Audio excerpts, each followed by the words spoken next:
I'm going to utilize two metaphors to demonstrate how to see through an illusion to its underlying reality. Now, this is the entire message of Advaita. It's about seeing through the illusion of ego into the reality of yourself. And when you do that, you experience your beautiful qualities, your beautiful, loving, happy qualities of yourself. The first metaphor is one that was utilized by Ramana Maharshi. He saw the clarity of this metaphor and how relevant and pertinent it is for an individual to see through their ego into their reality. The metaphor goes like this.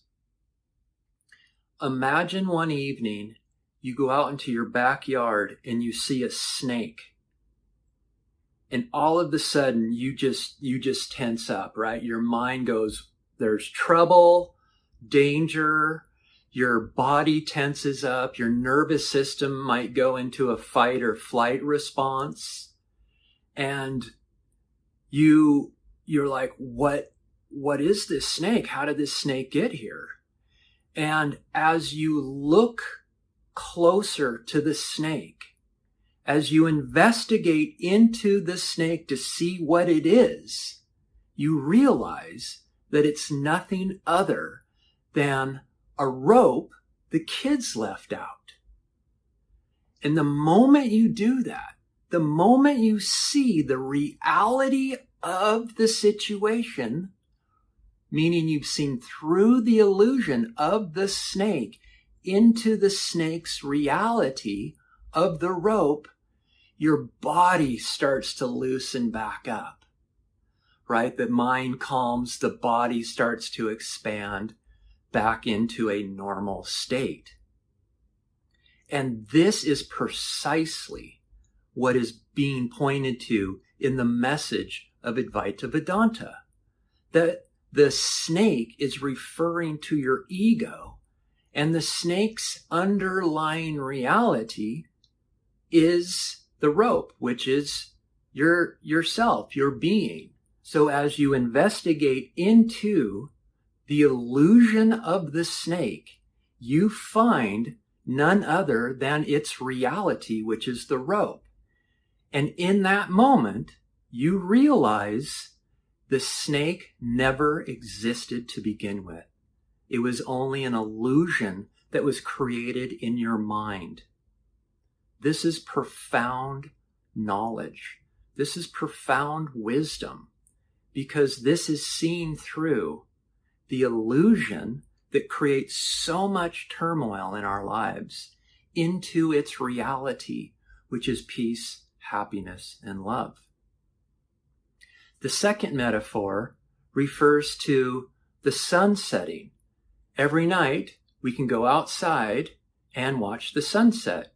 Where I live, there's a hill that gets us above the horizon of the city. And in the summertime, people go up there to watch the sunset, right? We watch the sun move down behind the horizon and disappear. This is an illusion. The sun does not move. The sun is permanent. It is the Earth's rotation that gives the actual underlying reality. So the illusion is the sun setting, and the reality is actually the Earth's rotation. So how is it that you see through these illusions of the snake or the illusion of the sun setting, which is referring to the illusion of the ego, to see the underlying reality of the rope or the Earth's rotation, which is describing your being?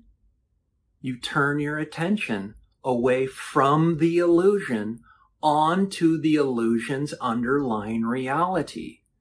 This is only done through self-inquiry. Self-inquiry is the practice of turning your attention away from the snake, away from the sunset, onto the rope, onto the Earth's rotation. And when you do this, you will experience these metaphors directly as yourself. They will move from a concept into a reality. And again, this is what the message of Advaita is all about, is experiencing the reality of what is happening, because that is where true peace abides. If you're new to this message, you've probably heard that it's about ego elimination or ego dissolution or ego annihilation, anything along these lines. But how can you annihilate or destroy something that doesn't exist? If an ego doesn't exist, then how can you destroy it? That's the paradox here. The paradox is, as you turn your attention within, you see the true reality, which means the ego has a non-reality or is an illusion, and the illusion just disappears. And what is left when this illusion disappears? None other than the underlying reality of your ever-loving, beautiful, peaceful self. Take care.